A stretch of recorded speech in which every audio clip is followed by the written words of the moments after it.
Helo, fy enw I yw Molly Granger a heddiw rydym yn y dref mwyaf lliwgar yn Nghymru. Cartref i Gwylanod, tsips Cymreig a fflwt controversial. Croeso i Bwrdd Twristiaeth Hansh, Aberaeron! Cafodd Aberaeron ei adeiladu yn 1815 gan parch Alban Thomas Jones. Mae'r tai wedi cael ei adeiladu yn arddull ar y gliwiaeth. Y harbodaeth gyntaf a'r tai wedi dilyn eu cartrefi'r pysgotwyr. Nawr mae'r tai yn overpriced a llawn tourists, ond I guess you can't have everything. Y top 3 pethau i wneud yn Aberaeron: beach, eat, drink, repeat, a wneud ei gyd eto fori. Reit, i'r harbwr. Os mae Aberaeron yn dda am unrhyw beth, y food and drink scene yw hi. Mae dyn ni digon o dewis o'r bougie bits yn y sere i'r llawr glidiog y tafarn y Prince. A wrth gwrs, mae dyn ni'r Ritz Aberaeron, y Harbour Master. Y lle yma, 5-star restaurant gyda bwyd a diod blasus yn edrych dros y harbwr enwog. Guaranteed mae pawb sydd wedi dod i Aberaeron yr haf wedi eistedd ar y wal yma gyda peint yn un llaw a hufen iân y llall. Fel rhyw fath o middle class milkshake. Ond, wyt ti fel fi, dim o'r Harbour Master mae drinks yn dod, mae cost gyda drwy'n y cadel, cost of living boys. But you didn't see me there. Os mae Aberaeron yn adnabyddus am un peth, a hynny ice cream yw hi. Get it? Hive? Pobl yn trefeili o'r draws y byd i blasu'r hufen iâ yma, y hufen iâ mwyaf blasus yn y byd. Reit, ble mae'r enw fi wedi gweud e. A dyma'r Celtic, the beating heart o Aberaeron. Y ti pallu mewn anghywir gyda bag o sglod o fan hyn. Os mae'r buses ti fall llawn henoed, pob look cael bwrdd, ti'n fucked. Y Cadugan, y tafarn lleiaf yn y dre. Mae fel tardus ti fewn.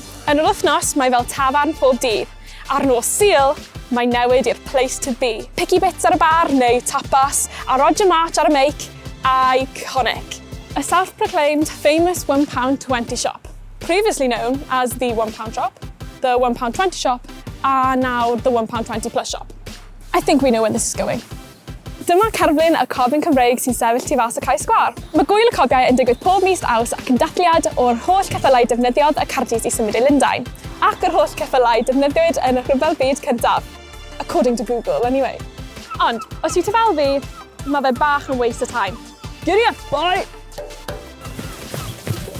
View, Cineworld, Odeon. Yn Aberaeron ti'n gofyn, y neuadd goffa. Recently screened, Top Gun Maverick. Premiered yn Llundain, Mai 22.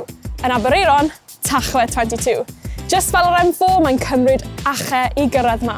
Half-time hot dogs a pirated copy o Puss in Boots. Be well? A dyma'r afon Eiron, namesake y dref. Ble well i joio'r golygfeydd yma na mynd am dro gwmpas ac eistedd wrth ymyl. A ble well i eistedd nag yn y duck stop. Yn poblogaeth gyda'r pobl ifanc, ble maen nhw'n socialiser a chillo mas. Duck stop, mwy fel drug stop if you ask me. Rwla i gyfryd y hwyed. Y clwb rygbi Aberaeron yn cael ei nabod yn dda am wylio'r girls yn chwarae ar y penwythnos. Mae'r clwb wedi cynhyrchu chwaraewyr fel Sioned Harris a David Jones. Dros lockdown enillodd y clwb the best pitch in Wales. A well, they aren't wrong. Just drych ar y glwg fyna.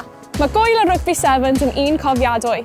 Bank holiday yn yr haul yn Awst. Yn sicr, byddwch yn gweld yr honi hambods yn ei crysau, jeans glas a redbacks arno yn grafft o pob merch maen nhw'n dod o draws. Please don't touch me.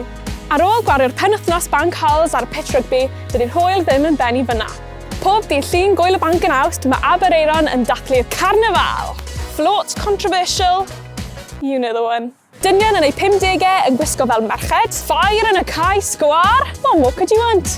Os ydych yn edrych am weekend i ffwrdd, dylse pawb drwy draw i Aberaeron. Just please paid joio gormod, if you really moyn prynu ti un diwrnod.